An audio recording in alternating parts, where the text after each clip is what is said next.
আসসালামু আলাইকুম রহমতুল্লাহ। বন্ধুরা, এমন একটা দৃশ্য দেখাবো, আপনারা অবাক হয়ে যাবেন যে আল্লাহর সৃষ্টি কত সুন্দর। মাশাআল্লাহ, নিজ চোখে দেখার জন্য আসতে হলে যশোরে বেনাপোল রোডে আসতে হবে।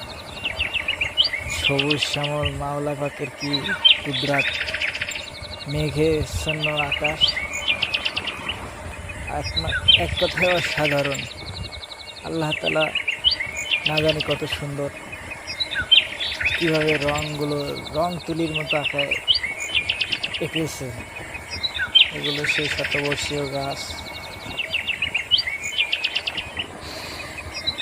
ইনশাআল্লাহ সামনে আমাদের বাজার। তো সুন্দর মুহূর্তটা উপভোগ করলাম, তাই আপনাদের মাঝে দেখানোর জন্য ভিডিওটা করছিলাম। এটা হচ্ছে আকিস ফ্যাক্টরি, সামনে বাজার চলে আসছে। তো দোয়া চাই যদি এরকম